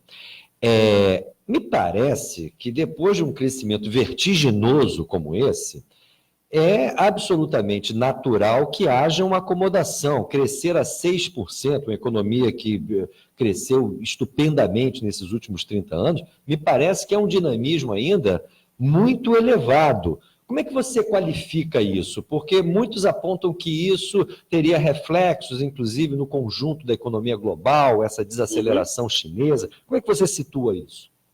Então, como aquilo é uma nova economia do projetamento e da maximização do processo de produção, racionalização do processo de produção, ou seja, vamos chamar isso de socialismo, né? Eu também chamo, né? Eles cresceram 6,1% no último ano, só que eles cresceram o dobro dos Estados Unidos, o dobro da média internacional, 7 vezes mais que a Alemanha e 8 vezes mais do que o Brasil. Só que tem um dado que eu acho que é muito interessante, é o seguinte, desde que eles deixaram de crescer 8% ao ano, que foi 2012, para crescer entre 6,5% e 6%, eles continuaram a gerar empregos, gerar 13 milhões de empregos por ano de lá para cá. Ou seja, isso significa que eles montaram um time de planificadores e projetistas que são capazes de olhar para o conjunto dos objetivos estratégicos chineses, ao mesmo tempo que olham para os objetivos mais gerais da sociedade chinesa, que é a manutenção do emprego e da renda em alta, né? Então, volto a repetir e vendendo meu peixe, né? Se construindo uma nova engenharia social, uma nova formação econômico-social, usando o termo marxista, vamos dizer assim, né? E dentro disso uma outra economia que as teorias do século XX ainda são incapazes de decifrar. Daí a utilização franca e aberta pelos acadêmicos, em geral, de eufemismos, mesmo que eu acho que vulgares, como capitalismo de Estado, para explicar a China e tal, entre outras coisas, né? Eu acho que aquilo é uma outra coisa e que precisa ser reclassificado, inclusive, né? Você chamou a atenção, logo no início da nossa entrevista, por 3 características. Essas 100 grandes estatais e a soberania monetária. Qual foi a segunda que você colocou? Sistema financeiro estatal. Ah, lógico, que é uma questão essencial. Eu te pergunto o seguinte, nós temos aqui hoje, no Brasil de 2020, algo a aprender com os chineses? É engraçado porque você vai na China, você como brasileiro, e é lugar comum eles dizer o seguinte, a nossa experiência de desenvolvimento também ela é, vamos dizer assim, ela é um reflexo do processo de desenvolvimento no Brasil que ocorreu entre 1930 e 1980. Nós aprendemos com vocês. Né? Então, acho que essas questões que se colocam de que nós temos que aprender com os chineses, eu acho um tanto quanto complicado, porque eu acho que nós temos que assumir que nós tivemos um projeto nacional de desenvolvimento exitoso em nível internacional. O Brasil foi o país capitalista mais dinâmico do mundo no século XX. Entre 1900 e 2000, o Brasil foi o país que mais cresceu no mundo. Eu acho que cabe aos progressistas em geral deixar de cair no negacionismo da nossa experiência de construção nacional, que foi o século XX, né? Olhar para essa nossa história de forma crítica e reconstruí-la, vamos dizer assim, né? Hoje, uma coisa que eu percebo com muita depressão, usando o termo mais forte, né? É de que mesmo a esquerda caiu nessa onda de um revisionismo histórico, que o Brasil não pode dar certo, porque o nosso passado é colonial, o nosso passado é escravista, o nosso passado é racista, então nós não podemos dar certo enquanto nação. Que é uma retórica que nasce no Departamento de Estado norte-americano e que nos desobriga, por exemplo, a ler Darcy Ribeiro, né? E ler autores estrangeiros para poder entender o Brasil, né? Ou então retóricas de negação da nossa história, né? E a esquerda, ela tem sido useira e vezeira em fazer isso, em nome de um discurso progressista, etc, etc. Elias? É reacionário, né? Não, porque houve uma interrupção na ligação, justamente quando você falava que aqui no Brasil nós somos useiros e vezeiros em, na verdade, menosprezar a nossa própria experiência. Exatamente. Agora, essa nossa experiência do desenvolvimentismo não mereceria, no seu ponto de vista, um exame mais cuidadoso? Porque o desenvolvimentismo, não só brasileiro, como latino-americano, ele me parece pecou muito em apostar numa industrialização acelerada, mas sustentada por empresas estrangeiras. É verdade que os chineses, de alguma maneira, experimentaram isso, só que, em função do próprio regime político chinês, a relação com essas multinacionais foi muito mais definida em torno dos objetivos, me parece, do país. Aqui na América Latina, e particularmente no Brasil, me parece que a gente sofreu muito mais o reflexo dos interesses das multinacionais que estiveram à frente desse processo de industrialização, pelo menos em termos da indústria de transformação.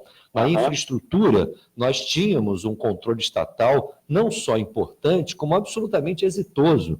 Pensar nos anos 70, o parque de telecomunicações que nós tínhamos aqui, um país da periferia, isso realmente é algo ímpar, que precisaria ser valorizado. Mas me parece que a gente pecou tanto nessa participação, vamos dizer assim, no processo de industrialização, da ausência de criação de empresas nacionais absolutamente controladas pelo país, como também no tocante ao sistema financeiro.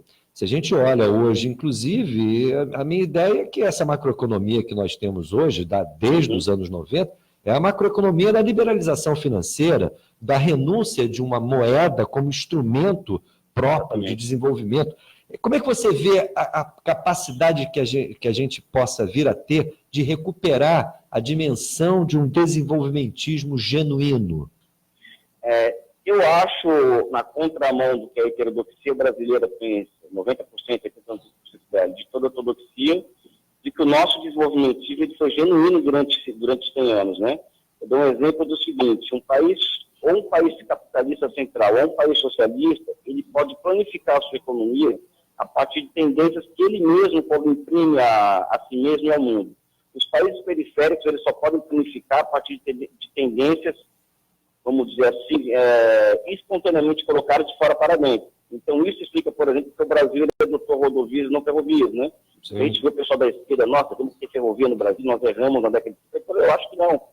Eu acho que nós conseguimos, nós fizemos algo em cima espontaneamente dado de fora para dentro. E nós somos brilhantes nisso. O que as pessoas não sabem, porque estudar é uma coisa meio complicada, demanda muito trabalho, é que mais de 3 mil empresas nacionais, elas surgiram no bojo da industrialização automobilística no final da década de 50, assim como da construção de Brasília. Eu falo isso, 3 mil empresas nacionais. Dessas 3 mil empresas nacionais, cerca de 15 delas se transformaram em grandes conglomerados que foram capazes de construir turbinas para a usina de Itaipu e Tucuruí, fazer o metrô de São Paulo, que é a Mafesa, né, como diz assim, que é a Mafesa, fazer trilhos para o metrô de São Paulo, escadas rolantes do metrô de São Paulo. O metrô de São Paulo era o metrô mais moderno do mundo na década de 70, né? Então nós construímos, sim, não vou falar essa mamadeira de piroca da esquerda, de burguesia nacional, porque outra mamadeira de piroca. Eu acho que o que existe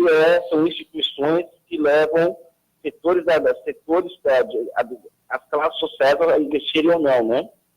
Mas o erro foi o seguinte, você matou a charada. O Brasil ele continuou apostando em endividamento externo no final do começo da década de 80, quando já tinha um setor financeiro nacional, vamos dizer assim, né? Pronto para carregar recursos para os setores necessitados, né? Ou seja, o Brasil tinha para terminar essa exposição, o Brasil tinha uma necessidade até hoje de infraestruturas urbanas, nós tínhamos empresas nacionais com capacidade produtiva para entregar essa infraestrutura, e o Brasil continuou pedindo dinheiro emprestado lá fora, importando coisas que poderiam ser feitas no Brasil. Ou seja, o próprio Estado bancando o dumping interno sobre si mesmo, né? A retomada do desenvolvimento genuíno, na minha opinião, não passa por esses discursos que ele está falando, de volta às origens, da década de 80, a saída pela esquerda. Eu não acredito em fantasia, né?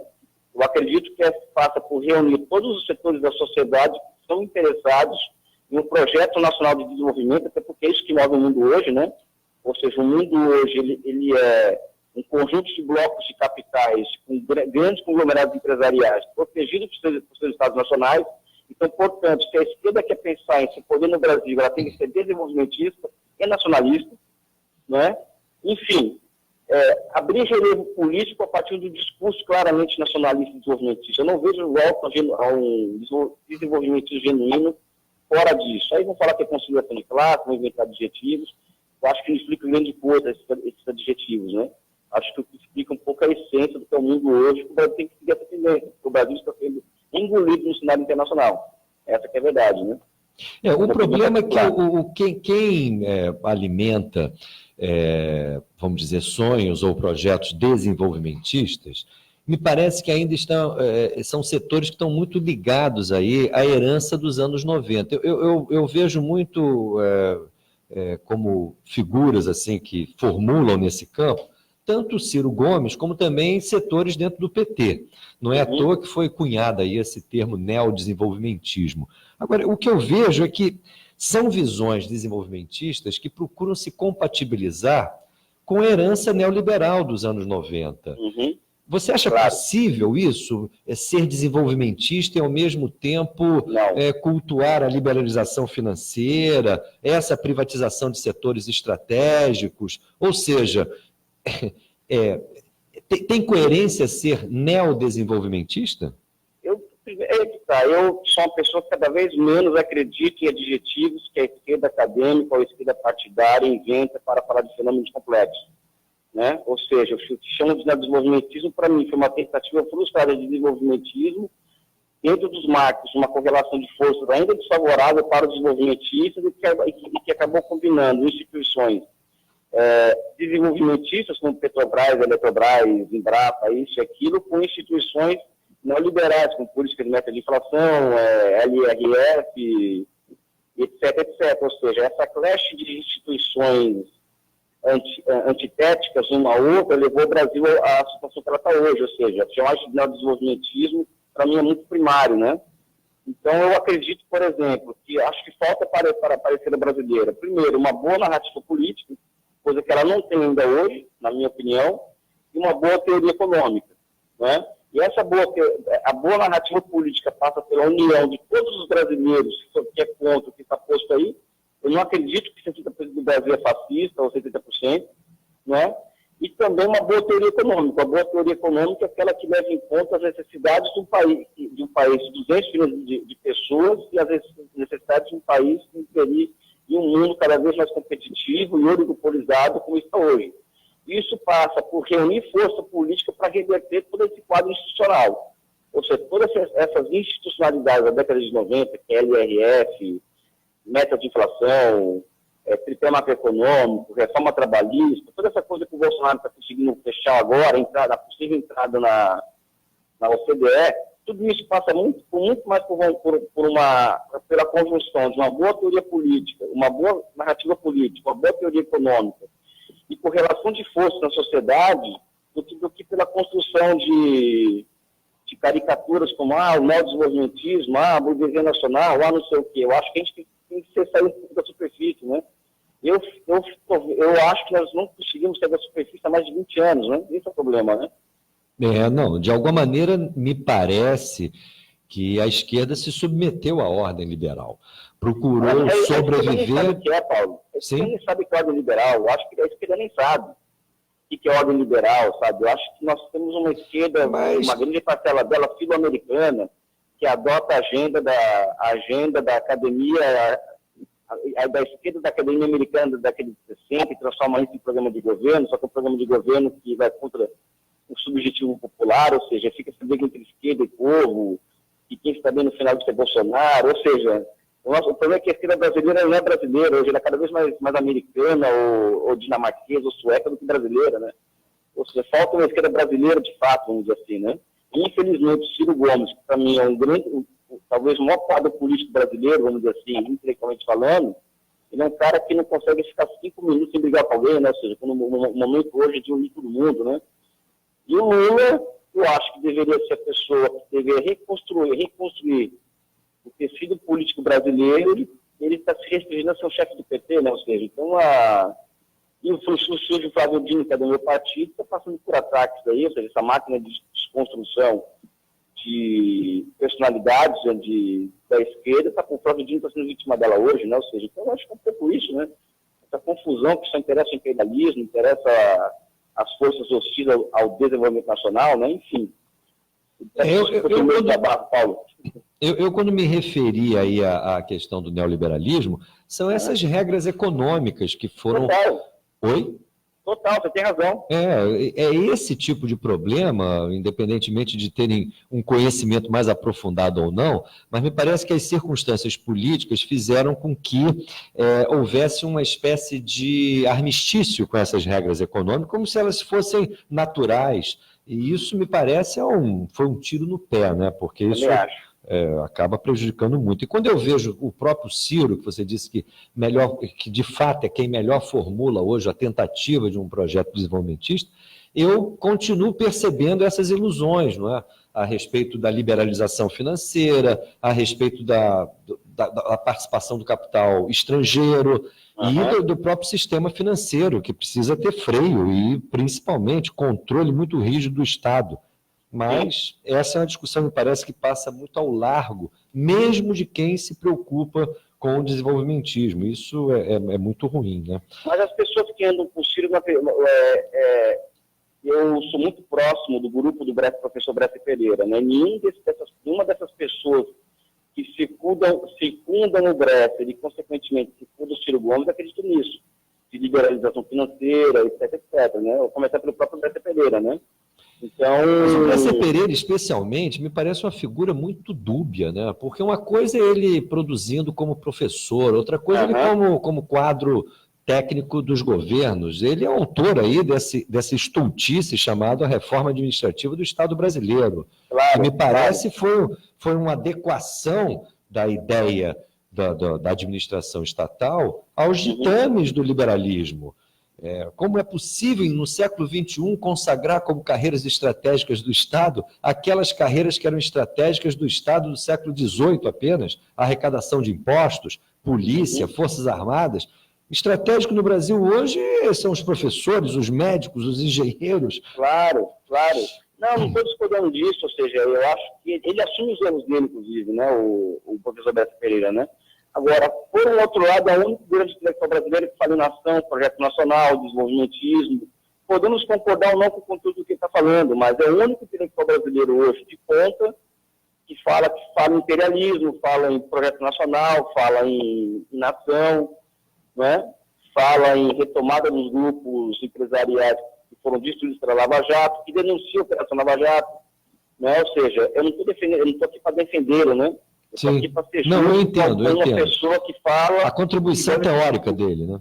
O que deve ser dito que a esquerda não fala, ou seja, qual grande intelectual de esquerda hoje no Brasil fala o que o Bresse fala? Acho que nenhum. Acho que o Beluso fala também isso, né, de forma muito clara, né? Mas outros que estão aí discutindo a sociedade, discutindo o Brasil como se o Brasil fosse a sociedade dinamarquesa, ou tem o nosso amigo que eu acho que é um cara genial, com a Jéssica Souza, mas que fica batendo no Sérgio Buarque de Holanda. Não sei para que ele faz isso, não sei onde ele quer chegar com isso, mas ele é um grande intelectual e tem uma percepção da realidade brasileira muito, muito sofisticada, né? Ou seja, enfim, os nossos dramas são pequenos, Paulo, né? A gente começou a falar da China, estamos falando do Brasil agora, E eu e vocês estamos ficando tristes quando falamos do Brasil, né? Não, mas esse é, vamos dizer, o nosso grande desafio, né?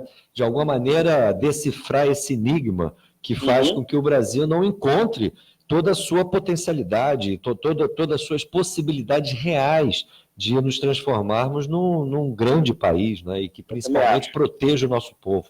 Mas, Elias, foi muito bom conversar contigo, realmente a gente fazia tempo que a gente não batia esse papo. Vamos ver se a gente conversa mais ao longo aí de 2020. Aproveite e desejo um ótimo ano, viu? Eu estou à disposição do programa Faixa Livre, eu estou à sua disposição, né? E sempre que achar necessário, dar um toque, eu faço toda a questão de participar. Um abraço aos ouvintes, um abraço a você especial, Paulo. Um forte abraço, Elias. Um grande admiração e carinho, tá bom? Muito obrigado. Um abraço a você. Conversamos aqui com o professor Elias Jabbour, professor da Faculdade de Ciência Econômica da UERJ e membro do Comitê Central do PCdoB. Vamos agora a um brevíssimo intervalo e voltaremos em seguida. O futuro se constrói com informação. Rede Bandeirantes de Rádio. Estamos apresentando Faixa Livre. Por um Brasil mais forte, justo e transparente. A sociedade não aceita mais uma administração pública ineficiente e que a corrupção e a ilegalidade fazem parte do dia a dia dos jornais. O Brasil precisa de moralidade e profissionalismo, de servidores públicos éticos e competentes. Precisamos acabar com o clientelismo e a terceirização nos órgãos públicos. Não é justo que o Brasil seja administrado por alguém que não foi eleito e nem fez concurso público. Quem passa num concurso público tem legitimidade e competência para ocupar esse espaço e ajudar a construir um Brasil melhor. São esses brasileiros os responsáveis pela defesa do interesse nacional, fiscalizando os agentes públicos e privados, elaborando políticas públicas e controlando o cumprimento da lei. Não podemos permitir o desmonte das carreiras de Estado em favor de interesses político-partidários. Valorizar o servidor concursado efetivo é preservar as liberdades democráticas e os direitos do cidadão. Movimento Nacional em Defesa do Estado brasileiro. Ouça, acompanhe e participe do programa Faixa Livre. Segunda-feira, das 9 às 10 horas da manhã. De terça a sexta-feira, das 8 às 10 horas. Sempre na Rádio Band AM 1360. Um debate atual e diário sobre política, economia e as grandes questões nacionais e internacionais que influenciam o nosso dia a dia.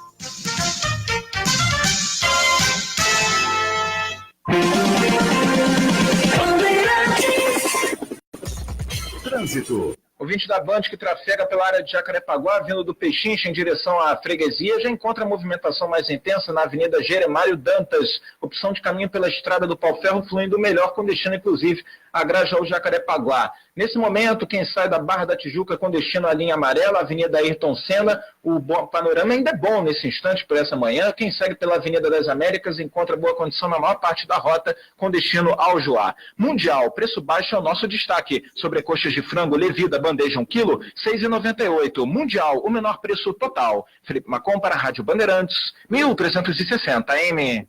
Rede Bandeirantes de Rádio.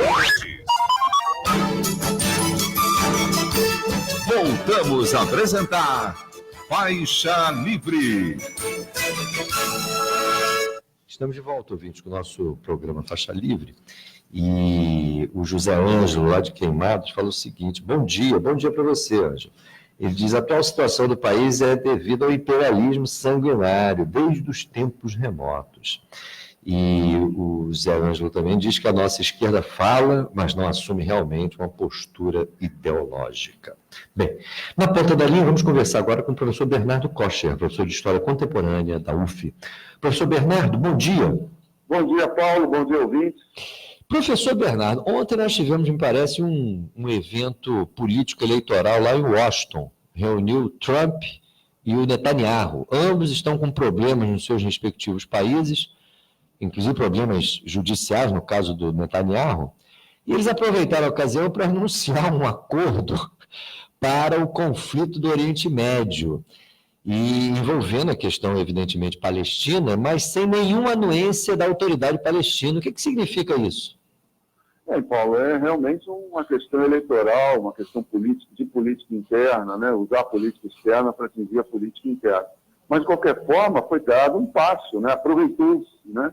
Para dar um passo no sentido de consolidar o território israelense sobre o roubo das terras dos palestinos, né? Isso porque sábado próximo, além desse passo político que você está dizendo, domingo próximo vai ser votado no parlamento israelense a incorporação oficial de determinadas terras, se eu não me engano, da Cisjordânia, né? Então, se aproveitou o momento, mas isso dentro de uma linha de evolução não é incoerente, né? O que seria um pouquinho, digamos assim, novo, é o presidente Trump apresentar uma proposta de Estado com terras contínuas, coisas desse gênero, que acho que todo mundo sabe que isso não é viável na atual correlação de forças dentro da política israelense em relação ao povo palestino, que é quase unanimidade dentro do Estado de Israel. Então, não há um estresse da apresentação desse projeto, é apenas tentar coletar proveitos e legitimações jurídicas, né, que são, na realidade, coisas ilegítimas, né, sobre a terra dos palestinos. E, enfim, é mais um episódio patético e drástico, né, na história do povo palestino. Agora, o problema ali dos assentamentos é a comunidade internacional censura aquilo, acha tudo isso um absurdo, tirando lá alguns governos, entre os quais o de Washington. Como é possível estabelecer algum tipo de acordo que não enfrente essa questão? Ao contrário, estão consolidando, né? Nunca quiseram tratar a questão, né? Eu vi uma vez um documentário que um negociador palestino falou que eles estavam negociando e estava ali, feito nos anos 90, tratado de Oslo, né? Coisas assim, e no meio da negociação chega uma informação, foi promovido um assentamento naquela outra região que eles estavam fazendo a fronteira, né? E aí os negociadores disseram, bom, agora que a gente vai ter esse assentamento novo, começou, é um fluxo contínuo de uma média assim, de 4 a 5 pessoas por dia ou mais chegando, né? Nas terras palestinas. Os negociadores israelenses disseram, não vamos assinar nada não, vamos começar tudo de novo. Então, nunca houve realmente intenção de fazer um Estado palestino. A questão é de fazer a gestão de uma situação adversa, que é um Estado de natureza étnico-religiosa, que são judeus, semitas, né, oriundos da Europa e da Ásia, vindos da diáspora, contra uma população semita também, que tem a nacionalidade palestina e está espalhada em vários estados na região. Não há realmente intenção de fazer um acordo, é apenas gerir. Eu costumo dizer que o Estado de Israel é um grande laboratório de contra-insurgência, né? É como regular a contra-insurgência, porque o que os palestinos fazem não é revolução, não é guerra de independência, que está tudo bloqueado, né, por aliados e inimigos. Os aliados são piores que os inimigos, às vezes, né, entre os povos árabes de orientação muçulmana, de religião muçulmana, que pretensamente seriam aliados, e eles ficam se insurgindo de um jeito ou do outro, né? É intifada, é Hamas, é uma cultura de insurgência, e com isso a identidade palestina vai se esfacelando, porque o palestino da faixa de Gaza já não se reconhece como palestino da Cisjordânia, muito pouco, né? O da Cisjordânia está separado no queijo suíço, né? Um parente mora 2, 3 quilômetros de distância, tem uma estrada exclusiva dos assentamentos que ele não pode passar, ele fica anos e anos sem ver o parente, sem saber notícias. Então ele vai perder a identidade, né? É uma forma de gerir, de uma forma bárbara, o estrangulamento de uma identidade nacional, né? É isso que o Estado de Israel faz. E isso daí me rende, né? Apoio americano, desde 73, é praticamente incondicional e recursos, né? Um Estado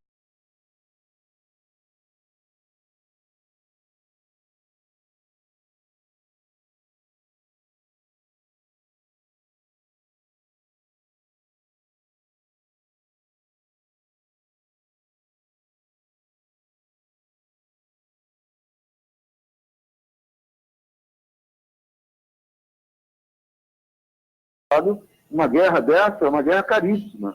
E um território tão pequeno não é capaz de gerar tanta riqueza para manter uma guerra com tecnologia de ponta.